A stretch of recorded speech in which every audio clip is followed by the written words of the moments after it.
The first thing I want to do is give a shout out to all the content creators that are trying to repair the damage done in the Black community by white supremacists.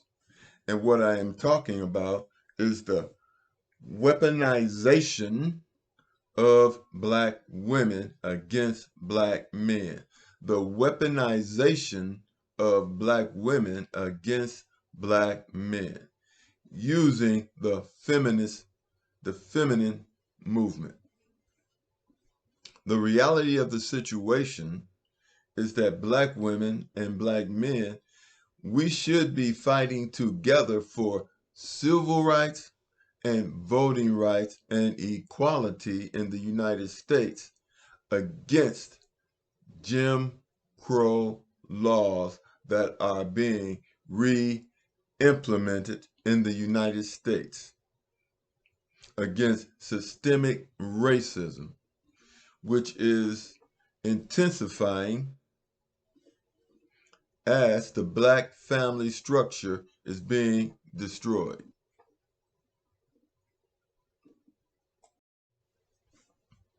Racism and feminism both attack the Black family. Understand this, racism and feminism both attack the Black family. Young Black women, you should know better than this. You know that in order for a Black man to succeed in this society, especially in the music industry and the movies, they want him to wear a dress. They try to put a dress on Black men, your men. The men God gave you, they are trying to put dresses on and to demasculate and turn into homosexuals. So you know that Black men are under attack. Black men who God created to protect you. The Black men who have provided and protected you and fought for your freedom in the Civil War, in civil rights movements, in voting rights movement. Black men have always supported the Black family. So why in God's name would you come up with a concept called divestors? It is not even a word. No other ethnicity or community of women have divested themselves from the men God gave them. It makes no sense. So common sense should tell you that something is up, especially knowing that we live in a racist society. Black men are being shot in the back. You know about George Floyd. You know about Trayvon Martin. You know about Sandra Bland and Black women that have been deleted by the police. So common sense should tell you that if there is a push to divide the Black family, it is being caused by a racist society. That's common sense. Understand this. When you live in a racist society that we live in today, we cannot afford to be divided. Black people cannot afford division.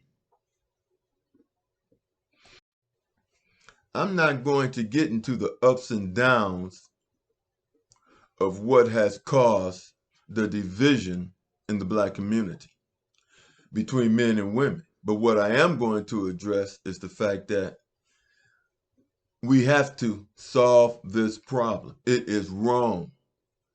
We must understand a man's role in a relationship and a woman's role in a relationship as God has made it to be.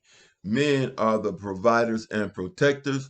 Women are the homemakers.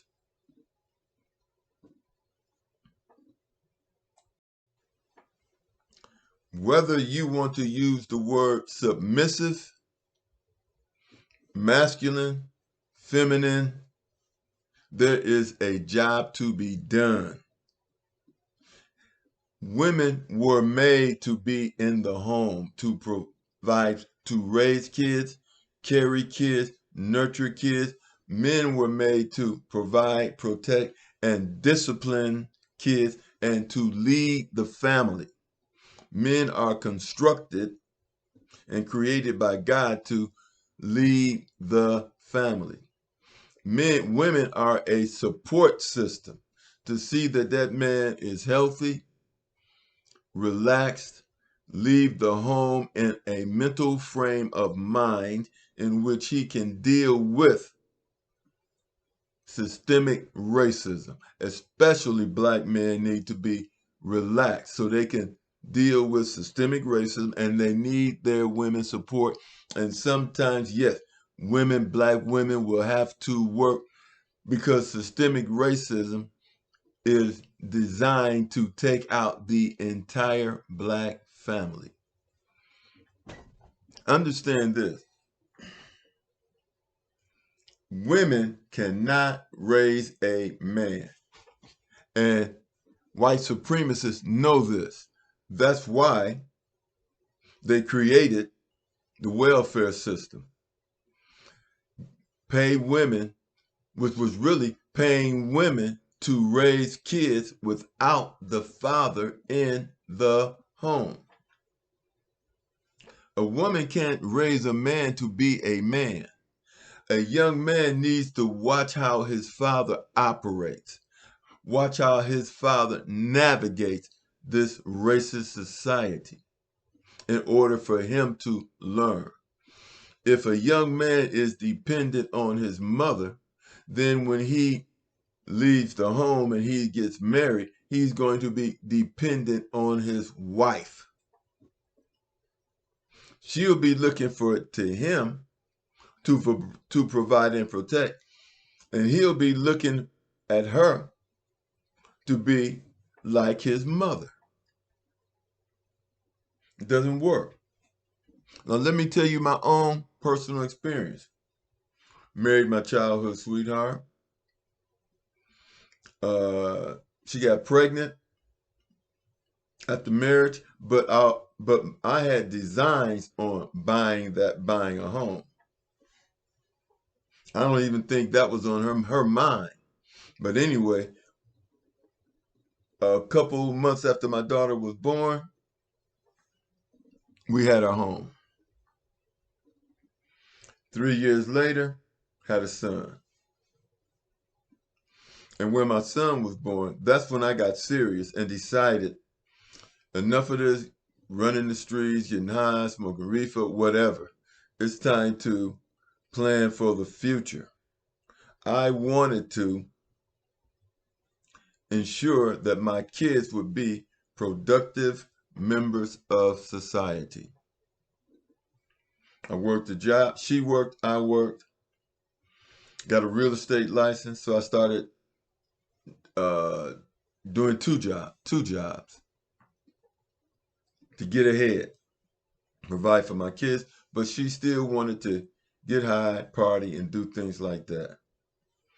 And that is what divided us.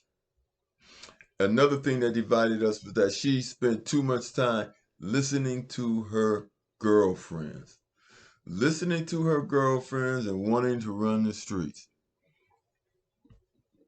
I, on the other hand, matured, as most men would, as most men will, geared to provide and protect.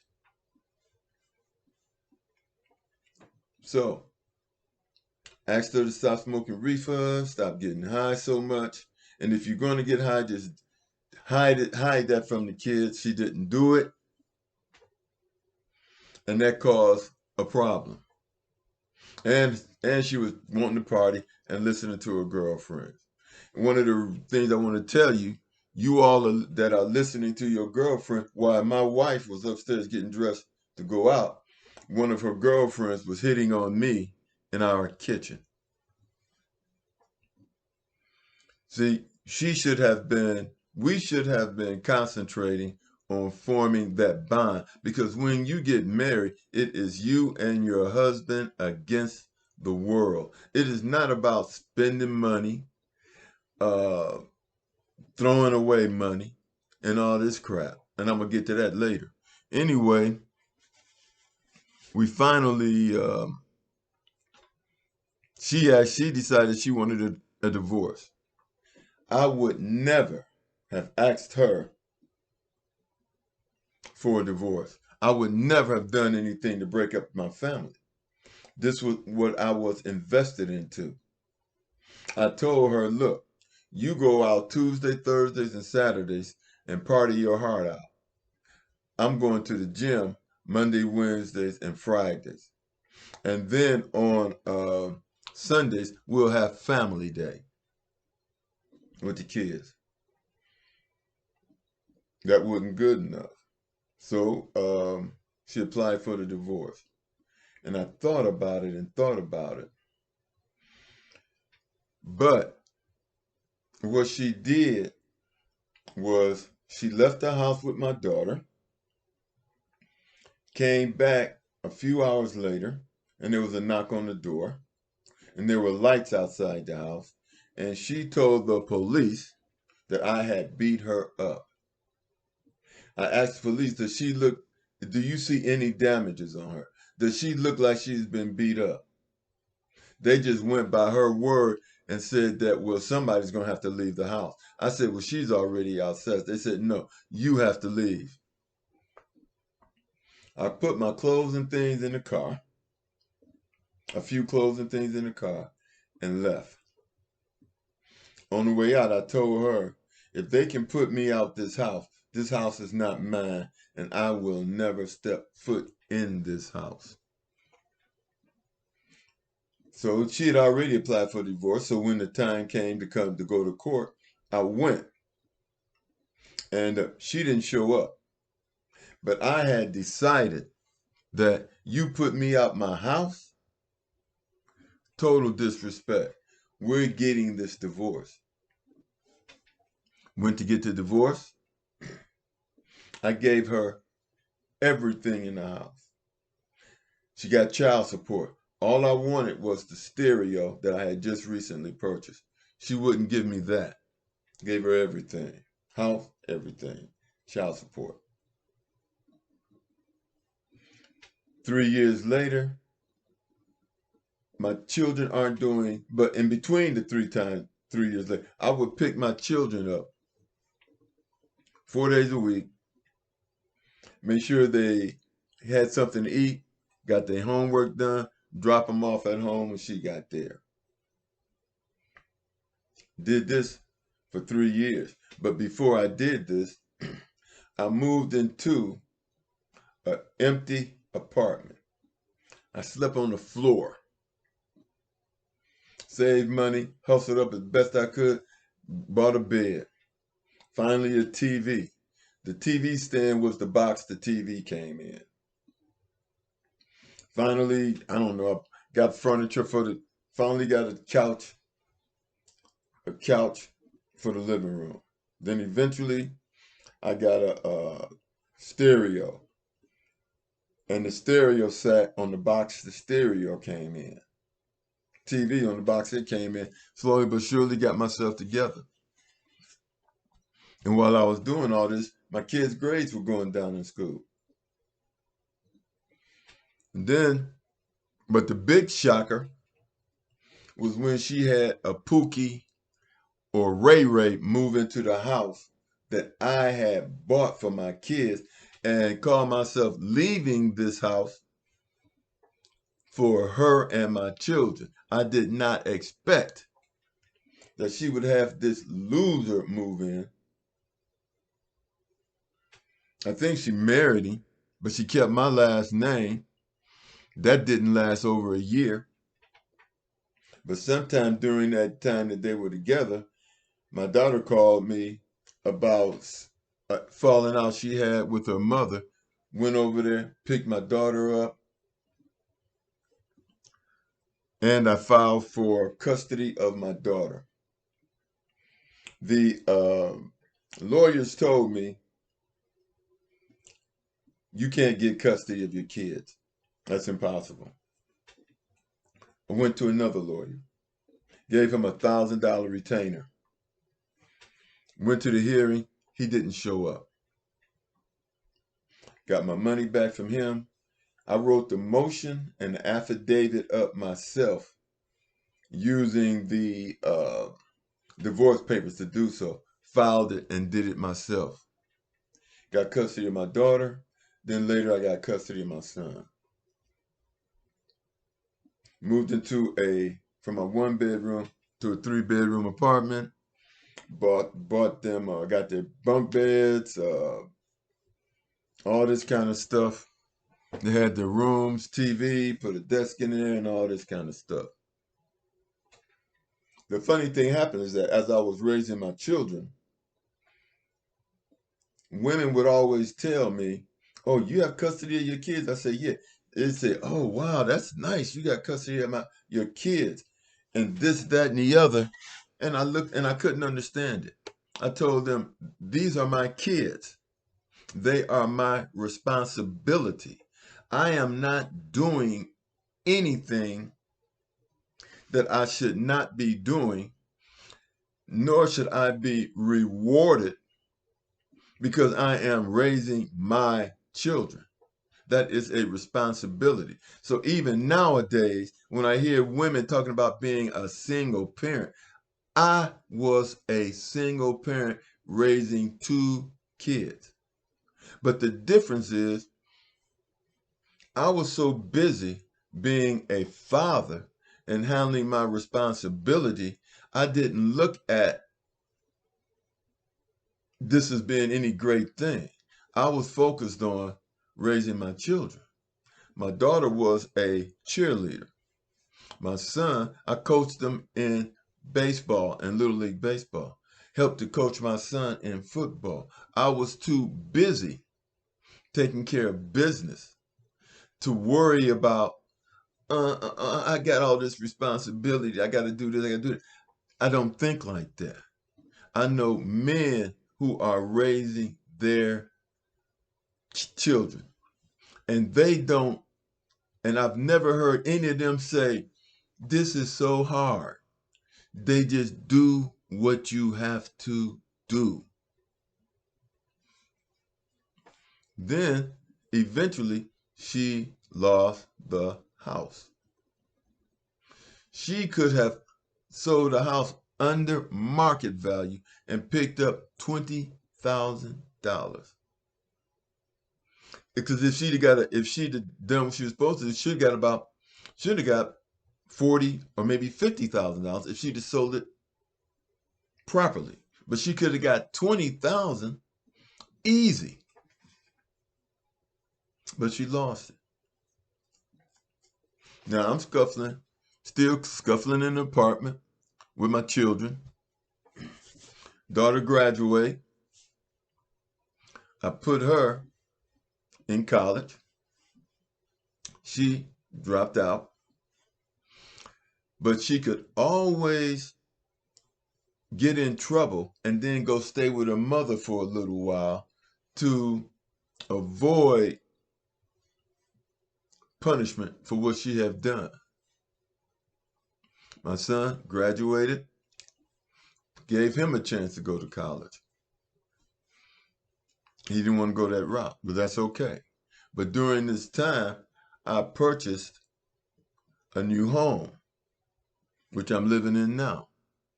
Started all over again. My ex, of course, she wanted to get back together again. No way. You see, if we would have stayed together, I wanted to sell the house that we were in eventually, use that money for a down payment on another house, a better home, build up capital in the home, and have something to leave my kids. But a lot of women out here, you all are talking about uh, getting your hair done, getting BBLs, and all this whole kind of crazy stuff. That is profitless. That is profitless. But let me say something else. Before I purchased this home, I had decided that I wanted to get married again. I was dating. You see, this is the thing. A man will date. I was dating for sex, but always in the back of my mind was, if I would have met the right woman, I would have married her. But anyway, when I hit 50 years old, then I wanted to get married. I wanted to date to get married. I would take women out on dates, and I said to myself, this is just a waste of money. You meet a woman for the first time, you take her out on a date, and then you spend, back in those days, you might spend, I don't know, $75, $80, which was a lot of money back then. I'm 70 now. It might have been $70, $80. So you spending this money, you're like, wow, well, this relationship isn't going to work. So you meet another woman, $70, $80. You meet another woman. You can do this. You can date 4 women in a month and spend almost $400.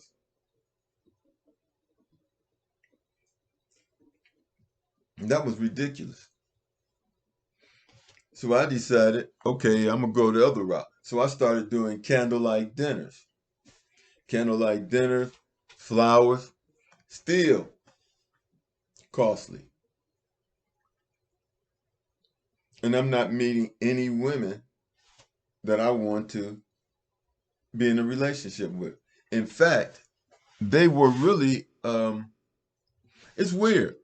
They were expecting all of just like women nowadays. They want to go $200-$300 dinners. That's just throwing away. When a man is looking for a wife, that is an investment in his future. He expects a return. He expects someone he can spend his life with, or someone that he can make happy, that will reciprocate. But a man isn't so much looking for love as much as he is to a man. Love is respect. A man just wants respect. And if me and my wife would have stayed married, she'd have it made. She would have it made. Instead of asking me, can she rent a room in my house? Asking me, can she rent a room in my house? Then my son, when something is wrong with her, when she has a medical problem, so he wants me to pick her up from the hospital, take her to the hospital and stuff like that, because I'm retired and he's working. A couple times I did it. But then I said to myself, this is ridiculous. I've been divorced from this woman for 30-something years. It's over. And then a week ago, get a knock on my door, and it's her. And I'm thinking something's up with the kids. I asked her what's wrong. She said, oh, I just came by to visit. As if she's a friend of mine. Hey, about 4 or 5 months ago, she called me up cussing me out.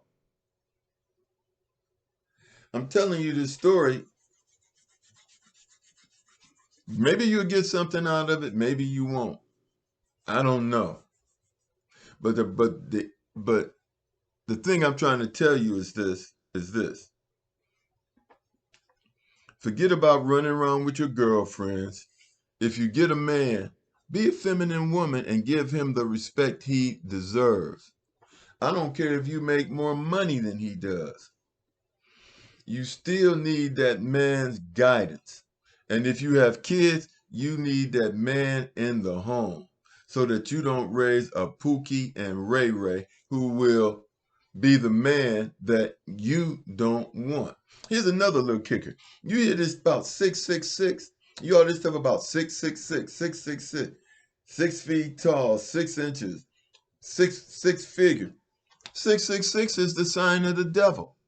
666 is the sign of the devil. So that should tell you something right there. And I'm going to tell you something else. This thing about being divestors, and then I heard this woman, I can't think of her name, talking about she's going to start dating men out of her race. And women are talking about, I'm going to date a white man. Well, who do you think is responsible for slavery, colonization, and racism? White men. So you're going to divest, which isn't a word. You're going to divest from black men and marry the men that are guilty of systemic racism. You're going to leave the men of your race and marry the men that are guilty of systemic racism. Make that make sense. And then you wonder why so many black women are coming up missing. And when they come up missing, the police can't find out who did it.